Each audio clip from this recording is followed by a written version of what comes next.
दर्शकहरू नमस्कार। स्टेट टकमा यहाँहरूलाई हार्दिक स्वागत छ। म अनन्त अनुराग। नेपालका पार्टीहरू आफूलाई लोकतान्त्रिक पार्टी भनिए पनि व्यवहार र विचारको हामीले सरसर्ती नजिकबाट निहाल्ने हो भने विधि र प्रक्रियालाई कहिले अँगालेको देखिन्न। नेपालका पार्टीहरू मास बेस पार्टी भए पनि खास गरिकन पार्टी सञ्चालन, पार्टीको नियमित बैठक र सामूहिक नेतृत्वलाई अंगीकार गरेको प्राय कमै देखिन्छ। पछिल्लो समय दुईटा ठुला कम्युनिस्ट पार्टीहरू मिलेर बनेको नेकपा यति बेला केन्द्रमा एकता भए पनि यो एकता तल्लो स्तरको गाउँ लेभलको कार्यकर्तासम्म हुन सकिरहेको छैन। थुप्रै बाधा अडचनहरू देखा परिरहेका छन्। केन्द्रमा पनि नियमित रूपमा बस्नुपर्ने बैठक हुन सकिरहेको छैन। पार्टीकै नेतृत्वमा सरकार रहिरहँदा सरकारले गरेका काम कारबाहीहरूको बारेमा आफ्नै पार्टीका केन्द्रीय सदस्यहरूले समेत सरकारको बचाउ गर्न सकिरहेको अवस्था छैन। यसै बीचमा हिजो नेकपाका युवा केन्द्रीय सदस्य लगायत केही बौद्धिक नेताहरूले पार्टी अध्यक्षलाई 6 बुँदे ज्ञापन पत्र बुझाएका छन्। सरसर्ती उहाँहरूको मागहरू पढेर मनन गर्दा उहाँहरूले सबैभन्दा बढी उठाउनु भएको विषयवस्तु नै विधि र प्रक्रियाका छन् भने कतिपय सन्दर्भमा क्षमता अनुसारको उचित हामीले जिम्मेवारी नपाएको पनि गुनासो गरेका छन्। हामी यसै सन्दर्भमा जोडिनेछौँ। हामीसँग यो विषयमा कुराकानी गर्नको लागि स्टुडियोमा हुनुहुन्छ नेकपाका युवा नेता अहिलेका केन्द्रीय सदस्य ठाकुर गिरीजी। उहाँलाई स्वागत। ठाकुरजी स्वागत गरेको। धन्यवाद। मैले जुन भूमिका बाँधे नि, हिजो तपाईहरूले जुन ज्ञापन पत्र दिनुभयो, यो ज्ञापन पत्र एक किसिमको विद्रोह हो पार्टीभित्र? अहिले त विद्रोहको त अहिले कुनै सन्दर्भ छैन र त्यसको आवश्यकता पनि छैन। हामीले खालि यो एकीकरणको प्रक्रियाले पूर्णता नपाउँदा अथवा यसमा ढिलाइ हुँदा आम पार्टी कार्यकर्तामा हिजो जेठ 3 गते पार्टी एकताको घोषणा भइरहँदा जुन उमङ्ग, उत्साह, जाँगर, भविष्य, सुन्दर भविष्यप्रतिको जुन आत्मविश्वास जुन जागृत भएको थियो, आज त्यो क्रमशः कमजोर बन्दै गइरहेको छ। तपाईले भूमिकामा भने जस्तै हामी केन्द्रीय कमिटीमा छौँ तर कार्यविभाजन छैन। पोलिट ब्युरोको गठन हुन सकेको छैन। प्रदेशमा, जिल्लामा, गाउँपालिका, नगरपालिकामा पार्टी एकीकरण नै भएको छैन। जनसङ्गठनहरूको पार्टी एकीकरण नै भएको छैन। अब यो कुराले लामो समयसम्म यो विषयले एकातिर त्यसले पूर्णता पाउन सकेको छैन भने अर्कोतिर जेठ 3 गते हामी यो एकीकरण पछि केन्द्रीय कमिटीलाई निर्वाचन आयोगमा दर्ता गर्ने उद्देश्यका लागि हस्ताक्षर गर्ने र शपथ ग्रहण गर्ने मिटिङ हामीले गरेका हौँ र त्यसपछि केन्द्रीय कमिटीको बैठक भएको छैन र यो बिचमा 3 महिनामा भनेर बस्ने भनेर वैधानिक व्यवस्था गरिएको स्थायी समिति पनि बसेको छैन।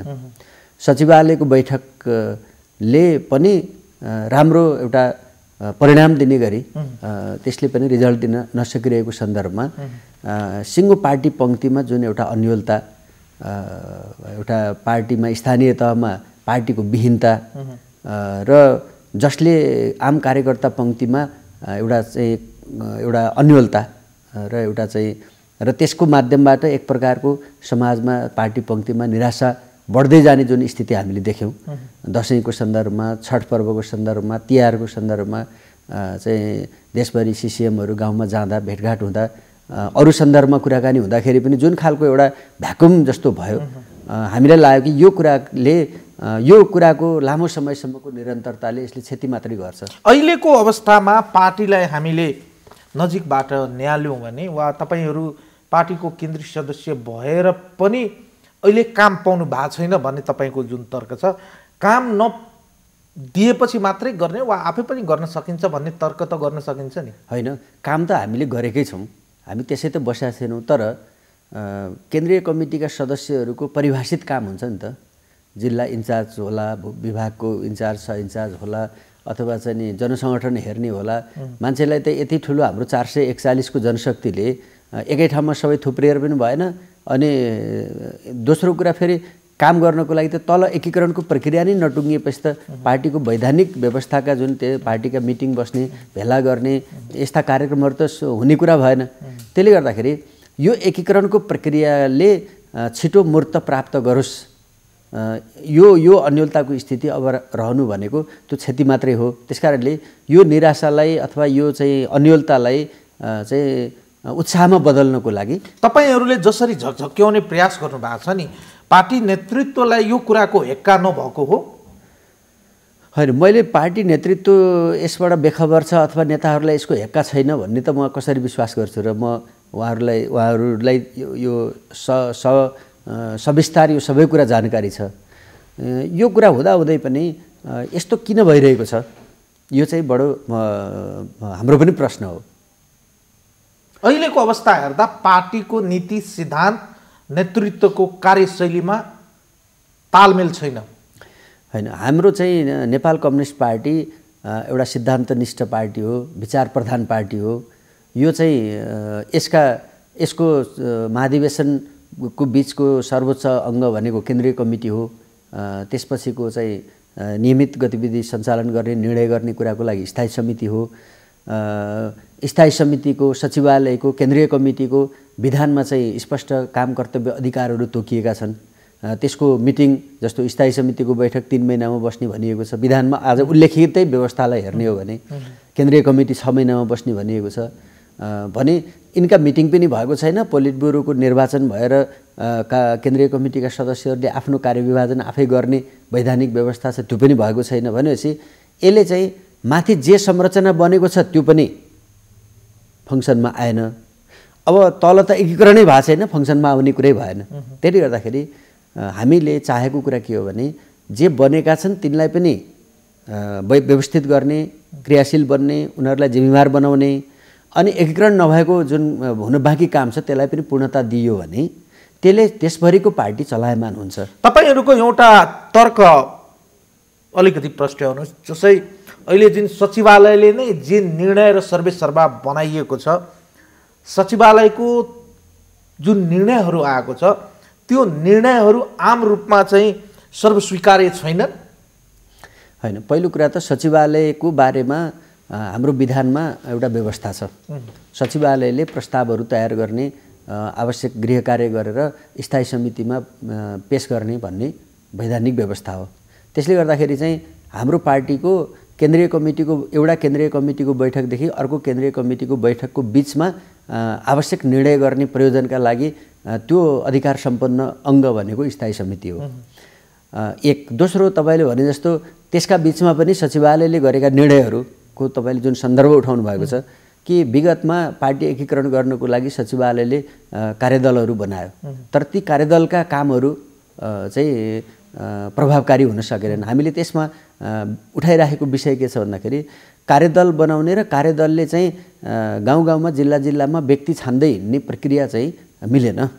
त्यसमा चाहिँ स्थायी समितिले एकीकरणको लागि मापदण्ड बनाउनु पर्यो।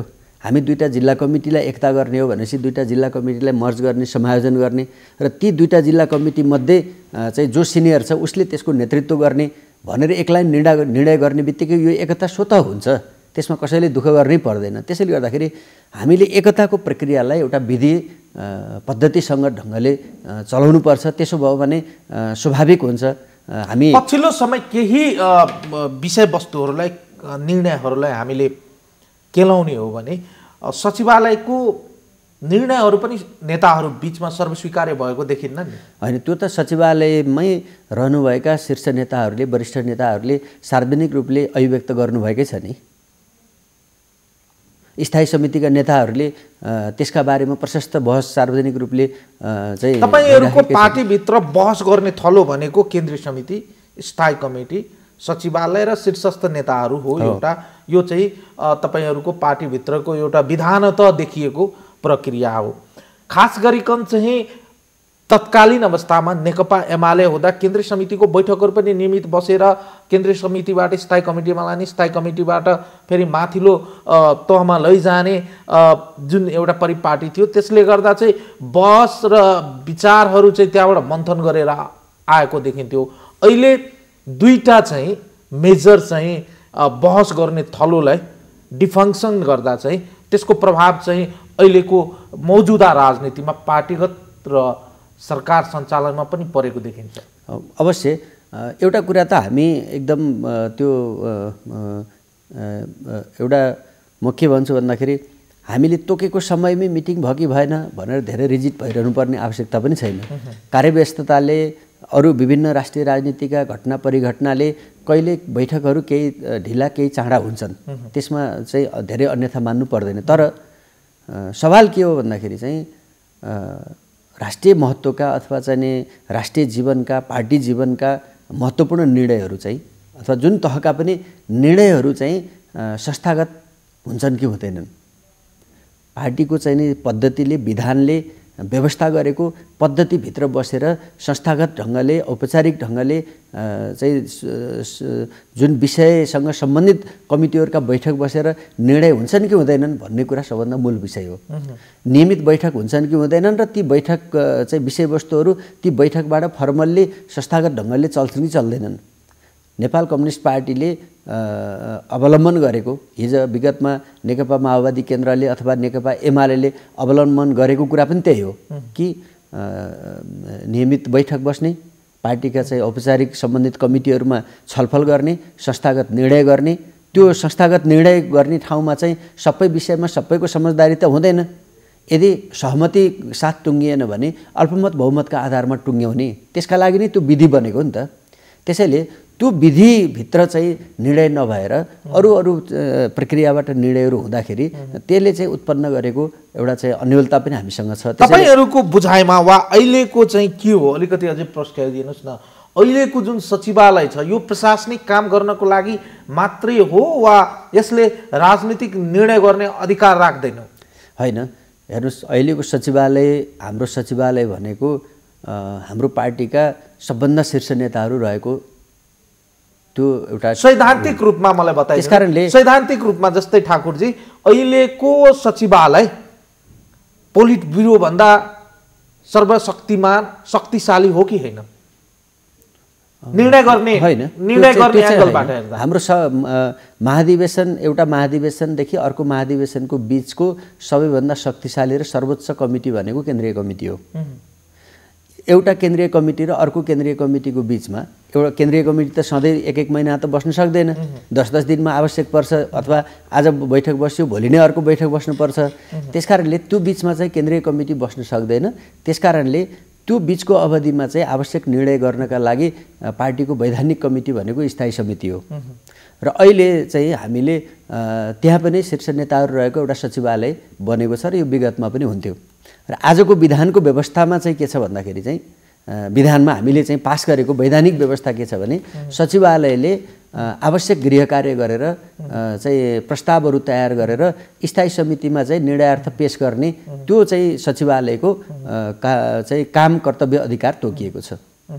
अब त्यसो हो भने अहिले तपाईहरुले चाहिँ जति पनि विषयवस्तुहरू तपाईहरुको सरसर्ती पढ्दा तपाईहरुले जुन ज्ञापन पत्र जुन बुझाउनु भएको छ नि 6 वटा बुदा राखेर वैचारिक रूपमा, सैद्धान्तिक रूपमा, व्यवहारिक रूपमा र आम रूपमा चाहिँ शैलीको जुन सवाल छ, यी सबै प्रश्नहरूको अहिले तत्कालै तपाईहरुले चाहिँ रिजल्ट खोज्नु भएको हो, यसको चाहिँ सोलुसन खोज्नु भएको हो जस्तो देखिन्छ।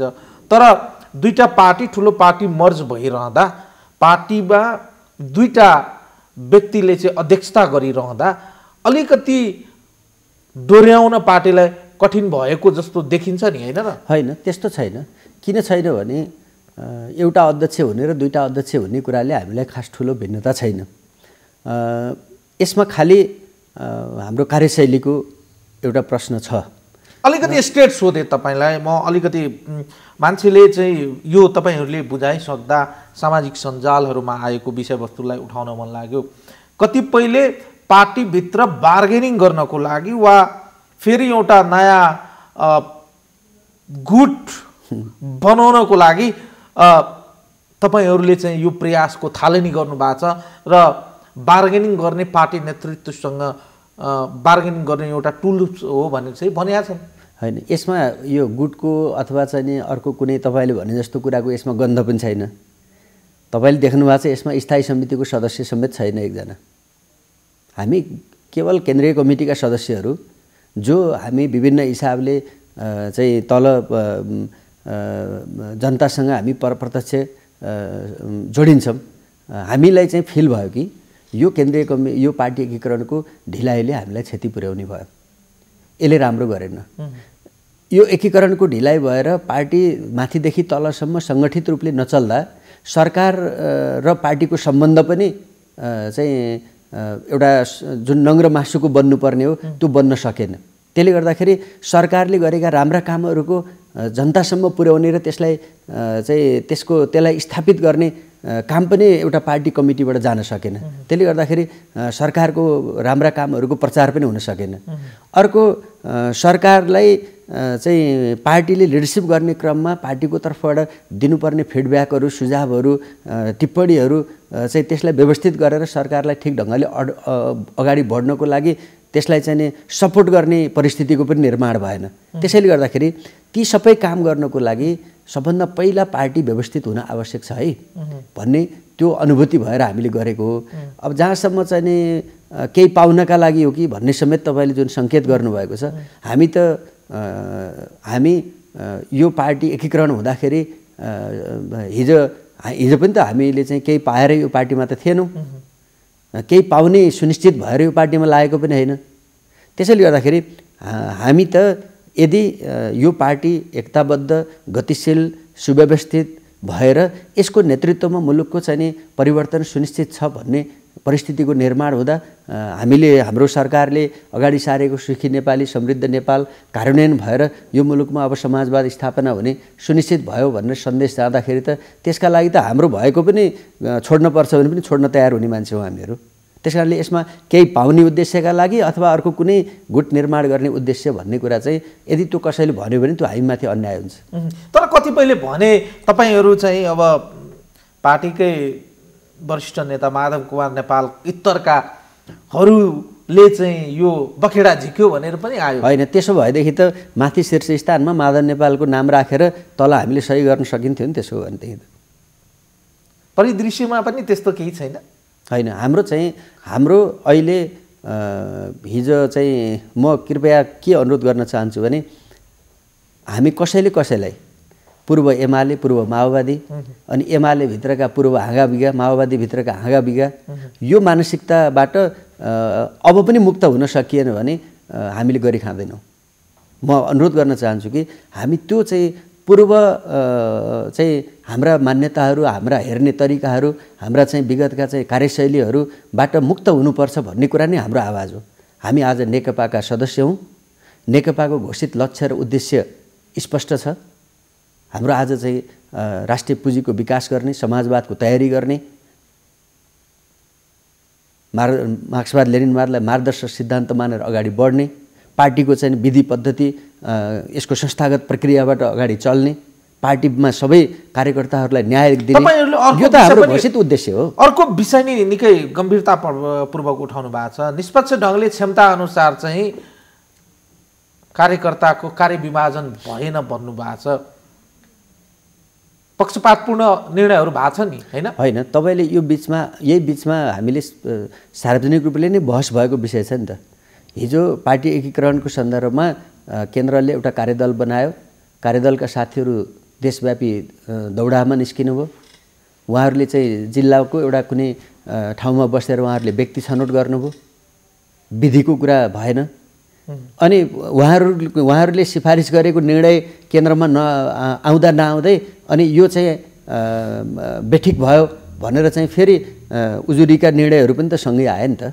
त्यसले गर्दाखेरि जब हामीसँग आज यति ठुलो कार्यकर्ता पङ्क्ति छ नेकपामा, दुईटा विशाल कम्युनिस्ट पार्टीहरू एकताबद्ध भएर बनेको यो विशाल पार्टीभित्र चाहिँ लाखौँको सङ्ख्यामा चाहिँ नेता भएको कार्यकर्ता भएको पार्टीमा तपाईँले चाहिँ यसो हेरेर व्यक्ति चाहिँ छान्ने, कसले मलाई चाहिँ व्यक्तिगत रूपले भन्न आएको थियो अथवा हिजो म कोसँग मेरो नजिकमा थियो भन्ने कोणबाट चाहिँ जिम्मेवारी बाँडफाँड गर्न थाल्नुभयो भने त्यसले चाहिँ सम्हालिन्छ त यो। त्यसकारणले हाम्रो जोड केमा छ भन्दाखेरि पार्टी कार्यकर्ताको चाहिँ मूल्याङ्कन गर्ने, पार्टी कार्यकर्तालाई चाहिँ जिम्मेवारी दिने विषय त्यो चाहिँ एउटा स्पष्ट मापदण्डभित्र विधिभित्र बसेर हुनुपर्छ है। मापदण्डभित्र बसेर विधिभित्र बसेर कामको मूल्याङ्कन, व्यक्तिको मूल्याङ्कन भयो भने म त्यहाँ परे कि परिनँ भनेर म नपर्दा पनि मलाई चित्त बुझ्छ, तपाईँलाई चित्त बुझ्छ। तर चाहिँ विधि पद्धति नबनिकन अनि चाहिँ तपाईँले पाउने मैले नपाउने भयो भने तपाईँ र म समान मान्छेहरूको बिचमा तपाईँले पाउने मैले नपाउने किन भयो भन्ने प्रश्न उठ्छ र त्यसको जवाब कसले दिने। त्यसैले गर्दाखेरि आज हाम्रो भनाइ चाहिँ विगतका कतिपय नियुक्तिहरू, कतिपय निर्णयहरूमा प्रश्न उठेका छन्। सरकारले गरेका नियुक्तिहरूमा पनि प्रश्न उठेका छन्, पार्टीले गरेका चाहिँ व्यक्तिगत छनौटहरूमा पनि प्रश्न उठेका छन्। भनेपछि त्यो प्रश्न किन उठ्यो त भन्दाखेरि एक विधिसम्मत भएन, दोस्रो पद्धतिसङ्गत भएन। त्यसले गर्दा हामी मापदण्ड बनाएर गरौँ, विधिसम्मत गरौँ, पद्धतिसम्मत गरौँ। त्यसो भएपछि तपाईँले यो कुरा गरिरहनु हुँदा मापदण्ड विधि र प्रक्रिया नभएको होइन नि त, तर लागु पो नगरेको त होइन। मापदण्ड चाहिँ जस्तो जिल्ला कमिटीको एकीकरणका बारेमा चाहिँ कार्यदलले चाहिँ जिल्ला कमिटीका अध्यक्ष सचिव फलानु भनेर सिफारिस गरे, तर तिनीहरू कुनै मापदण्डमा थिएनन्। हामीले के भनेको थियौँ मापदण्ड भन्दाखेरि चाहिँ आज पनि त्यही कुरा सचिवालयमा स्थायी समितिको बहस छँदैछ। मलाई लाग्छ, म आशावादी छु कि अब त्यो हामीले जे भनेका छौँ त्यही कुरा नै अन्तिम निर्णयमा पुग्छ भन्ने मलाई विश्वास छ कि जिल्लामा निर्वाचित भएका गाउँपालिका अध्यक्ष, उपाध्यक्ष, मेयर, उपमेयर, सांसद नभएका जिल्ला कमिटीको सिनियर दुईटा जिल्ला कमिटीलाई मर्ज गर्ने, त्यसको चाहिँ नि माओवादी केन्द्रको भागमा पर्छ भने माओवादी केन्द्रको बालवाला अध्यक्ष, एमालेको भागमा पर्छ भने एमालेको बालवाला अध्यक्ष नै अध्यक्ष हुने भन्ने एउटा नीति पास गरिदिने बित्तिकै त जे 95% जिल्लाको एकीकरण स्वतः हुन्छ, त्यसमा कसैले केही गर्नै पर्दैन। त्यसकारण यो मापदण्ड, यो यस्तै प्रकारका विधिहरू हामीले बनाऊँ, प्रदेशमा पनि त्यो विधि बनाऊँ हैन, केन्द्रीय कमिटीका सदस्यहरूको कार्यविभाजनमा पनि त्यो विधि बनाऊँ, मापदण्ड बनाऊँ, पोलिट ब्युरोको निर्वाचनमा त्यो मापदण्ड बनाऊँ। त्यसो भयो भनेदेखि त यहाँ चाहिँ समस्या छैन, सबैलाई स्वीकार्न सजिलो हुन्छ। एक, दोस्रो, तपाईँले कमिटीको बैठक बसेर औपचारिक रूपले निर्णय गर्नुभयो भने त्यो निर्णय मान्न हामी सबै बाध्य हुन्छौँ। त्यहाँ चाहिँ चित्त नबुझे पनि त्यहाँ आफ्नो कुरा दर्ज गर्छ, तर निर्णय हुन्छ। जस्तो अस्ति तपाईँहरूले पनि मिडियामा बताउनु भयो, त्यो आफैमा कति सत्य छ मलाई थाहा छैन, तर नेताहरूले सचिवालयको बैठकमा नोट अफ डिसेन्ट लेख्नुभयो भनेर हामीले समाचार पढ्यौँ। उहाँहरूलाई चित्त बुझेन, उहाँहरूले नोट अफ डिसेन्ट लेख्नुभयो, तर त्यहाँ जे निर्णय भयो त्यो त उहाँहरूले मान्नुभयो नि त, किनभने त्यो विधिसम्मत थियो। हो, त्यसैले हामी चाहिँ पार्टीलाई विधिसम्मत तरिकाले चलाउने, पद्धतिसङ्गत संस्थागत रूपले चलाउने र हरेक निर्णयहरूमा चाहिँ एउटा विधिभित्र मापदण्डभित्र बसेर गर्ने यो प्रणालीमा चाहिँ आउनु पर्यो भन्ने हाम्रो चासोको विषय हो। सरकारको पनि तपाईँहरूले आलोचना गर्नुभएको छ, सरकारको कार्यशैली ठिक छैन वा सही तरिकाले सरकार सञ्चालन भएको छैन। आज सरकारले केही गरेन भन्ने पक्षमा म छैन। जस्तो सरकारले मौलिक हक सम्बन्धी कानुनहरू पास गर्यो, थुप्रै ऐनहरू पास गर्यो, विदेश सम्बन्धका बारेमा चाहिँ नेपाल भारतको सम्बन्धका बारेमा युगिन महत्त्वका कतिपय चाहिँ एउटा चाहिँ रूपान्तरणहरू भएका छन्। चीनसँग भारवन सन्धि सम्झौता भयो, अरू पनि कतिपय राष्ट्रिय राजनीतिकामा विकास निर्माणमा पनि थुप्रै कामहरू भएका छन्। तर आम रूपमा हामीले चुनावमा घोषणापत्रमा जुन स्पिरिटका साथ, जुन उत्साहका साथ जनतालाई हामीले जे विश्वास दिलाएका थियौँ, जे कुरा भनेका थियौँ, त्यसअनुसारको हुन सकेन भन्ने कुरा नै आज आम रूपमा परेको छ। तपाईँले आजै मात्रै देशभरिका मिडियाको चाहिँ ब्यानर न्युजमा मैले पढेँ कि हिजो मन्त्रीहरू सचिवहरू सहितको मिटिङमा यो मन्त्रीहरूको पर्फर्मेन्समा स्वयं प्रधानमन्त्रीले असन्तुष्टि व्यक्त गर्नुभयो भन्ने हामीले सुन्यौँ। भनेपछि त सरकारको तपाईँले मैले के भन्नु परेन नि, सरकारको यो चाहिँ भूमिकासँग स्वयं प्रधानमन्त्री पनि जति सन्तुष्ट हुनुपर्ने हो हुनुभएको छैन भन्ने कुरा हामीले चाहिँ उहाँका भनाइहरूबाट मिडियाबाट हामीले सुनिराखेका छौँ। भनेपछि आज पनि तर एउटा कुरा मैले चाहिँ अलिकति चाहिँ तपाईँलाई अर्कै एङ्गलबाट सोध्न मन लाग्यो। प्रधानमन्त्रीज्यूको जुन स्पिरिट देख्छौँ नि हामी, प्रधानमन्त्रीज्यूको भावना हामीले बुझ्छौँ नि, प्रधानमन्त्रीज्यूले जे गर्न खोज्नु भएको छ नि उहाँको प्लान अनुसार, उहाँले सोचे अनुसार र उहाँको भावना अनुसार चाहिँ उहाँको सारथी उहाँको टिमले चाहिँ त्यसमा होस्टीमा हैसे गर्न नसकेकै कारणले यसको सम्पूर्ण जिम्मा पार्टी अध्यक्ष पनि भइरहनु हुँदा र प्रधानमन्त्री पनि भइरहनु हुँदा यो दुईटै चाहिँ एकैपटक चाहिँ समानान्तर चाहिँ मुभ गर्नलाई वा यसलाई रन गर्नलाई चाहिँ अप्ठ्यारो भएको हो। होइन, त्यस्तो अप्ठ्यारो पनि म देख्दिनँ। किन भन्दाखेरि पार्टीको अध्यक्ष र प्रधानमन्त्रीसँगै हुने कुरा त्यो आवश्यक कुरा पनि हो र त्यो हुनु जायज कुरा छ र त्यो हुनु पनि त्यही पर्छ। अनि तर यसमा चाहिँ के छ भन्दाखेरि आजको मलाई लाग्छ सरकारले पार्टीलाई नचिन्ने, पार्टीले सरकार नदेख्ने जस्तो जुन भइराखेको छ, यो भनेको मैले अघि भनेकै पार्टी चाहिँ व्यवस्थित रूपले परिचालन नचल्दाखेरिको उत्पन्न भएको परिस्थिति हो। दोस्रो चाहिँ त्यही भएर आज हामीले यसमा पनि भनेका छौँ कि अब आजसम्म यो भयो, यस्तो यो मिलेन त्यो मिलेन भनेर फेरि हामीले चाहिँ त्यसैलाई कोट्याउँदै हिँडेर पनि हामी समाधानमा पुग्दैनौँ। त्यसैले हाम्रो भनाइ के छ भने आजसम्मको सरकारको कामको समीक्षा गरेर, आजसम्मको पार्टी कामको समीक्षा गरेर अब हामीले चाहिँ हाम्रो कमजोरी कहाँनिर छ भन्ने कुरा सच्याएर अगाडि बढ्नु पर्यो। अब त्यसका लागि ढिलो गर्नु हुँदैन भन्ने हाम्रो भनाइ छ। जस्तो एउटा सन्दर्भ तपाईँलाई भन्न चाहन्छु कि पार्टीका शीर्ष नेताहरूले हामीले सार्वजनिक रूपले मञ्चमा भनेको सुनिराखेका छौँ कि यो सरकारका विरुद्ध गम्भीर षड्यन्त्र भइराखेको छ। नेताहरूले बोलिराख्नु भएको छ।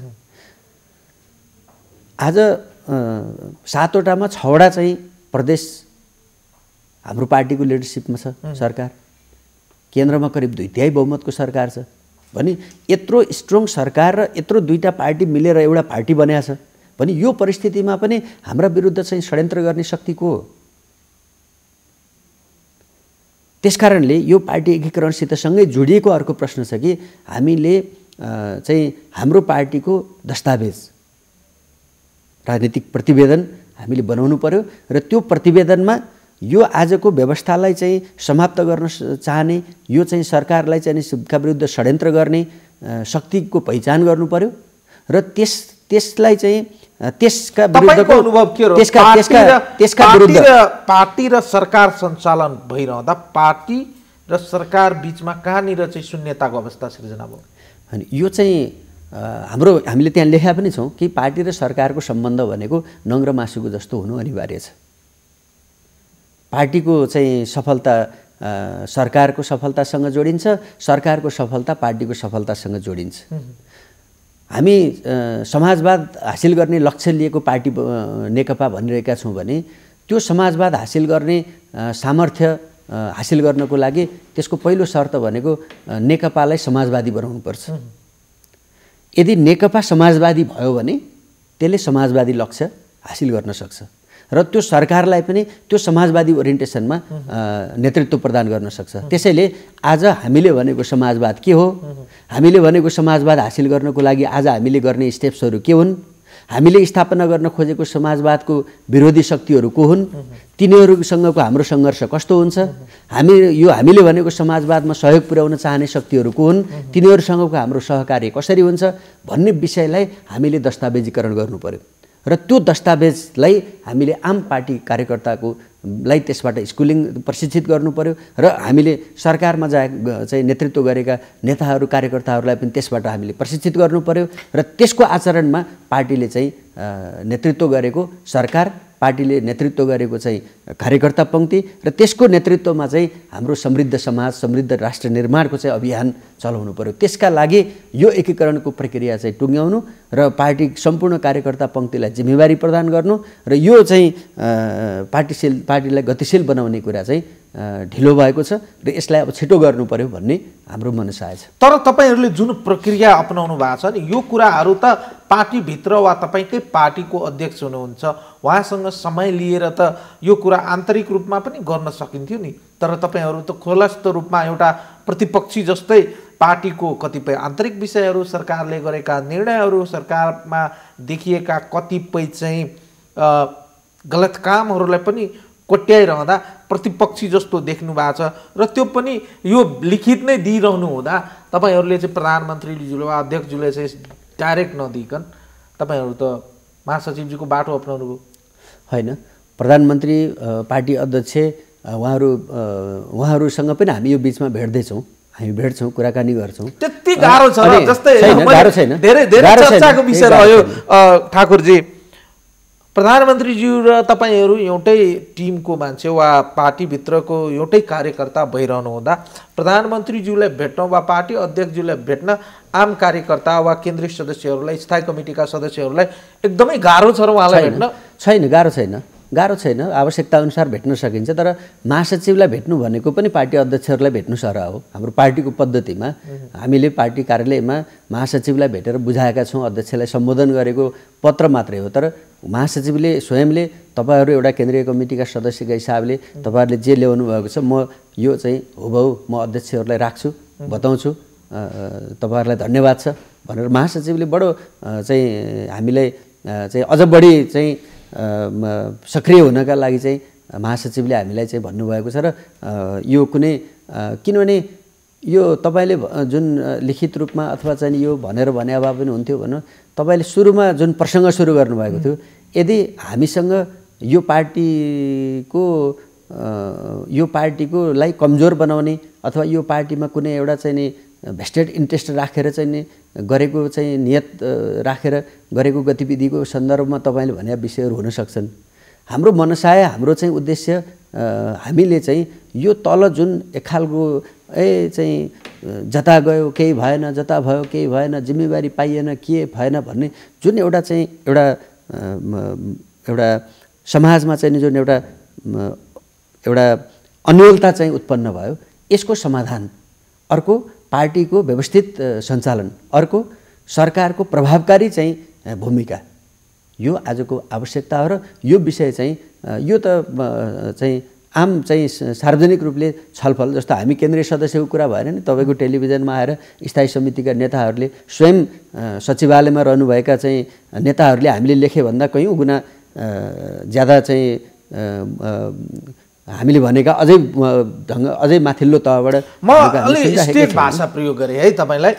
आम रूपमा धेरैको गुनासा वा अनौपचारिक रूपमा धेरैले यो आरोप लगाउने गरेका छन्, प्रधानमन्त्रीजी एकलौटी रूपमा चाहिँ हरेक विषयवस्तुहरूलाई आफ्नै तरिकाले अहिले पार्टीभित्र र बाहिर डिल गर्नुभएको हो।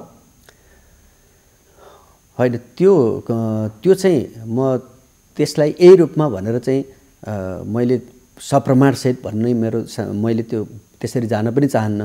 तर हाम्रो मनसाय के छ भने हामी प्रधानमन्त्रीलाई सफल बनाउन चाहन्छौँ। हामी हाम्रो पार्टी अध्यक्ष कमरेड केपी ओलीको नेतृत्वमा बनेको यो सरकारको सफल हुनु बाहेक अर्को, यसलाई सफल बनाउनु बाहेक हामीसँग अर्को विकल्प पनि छैन, यो हुनैपर्छ। त्यसकारणले यो सरकार सफल हुनैपर्छ र त्यो सरकारलाई सफल बनाउने दायित्व नेकपाले पुरा गर्नैपर्छ। यसको आज कुनै यो देशमा विकल्प छैन। त्यसकारणले त्यो काम सम्पन्न हुनको लागि हामीले चाहिँ पार्टी पनि पार्टीको विधान पद्धति अनुसार चल्नु पर्यो, सरकारले पनि पार्टीको चाहिँ एउटा पार्टीको तर्फबाट जे एउटा पद्धति अनुसारले चाहिँ सरकारले आफूलाई चलाउनु पर्ने हो त्यसअनुसार सरकारले पनि चल्नु पर्यो। अन्त्यतिर एकदम छोटो आन्सर दिनु होला। तपाईहरुको यो विषयवस्तुहरू जुन रूपमा उठान गर्नुभएको छ यसको अवतरण वा यसको चाहिँ यो पुरा हुने अवस्था छ कि छैन अहिले? होइन, यसमा त हामीले यो चाहिँ जुन विषय उठाएका छौँ यी विषयहरू पुरा नहुने भन्ने त प्रश्नै छैन, नभई सुखै छैन। तर यो छिटो होस् भन्ने हो म अपेक्षा गर्छु। सम्भवतः अहिले तपाईँसँग कुरा गरिरहँदा हाम्रो पार्टीको सचिवालयको मिटिङ चलिराखेको छ।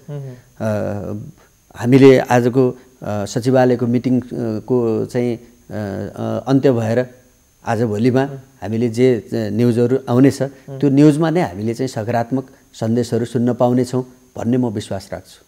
हस् त, धन्यवाद ठाकुरजी यो समय र संवादको लागि। हस्, धन्यवाद। धन्यवाद। उहाँ हुनुहुन्थ्यो नेकपाका केन्द्रीय सदस्य युवा नेता ठाकुर गैरे। उहाँहरूले चाहिँ पार्टीका अध्यक्षलाई 6 बुँदे ज्ञापन पत्र बुझाउनु भएको छ र विभिन्न विषयवस्तुहरूलाई उठान गर्नुभएको छ। नेकपाको सचिवालयको बैठकबाट यी विषयवस्तुहरूको सविस्तार निर्णय हुने उहाँहरूको अपेक्षा रहेको छ। आजको लागि यो संवाद यति नै। सम्पूर्ण युनिटलाई मैले पनि बिदा दिनुहोस्। नमस्कार।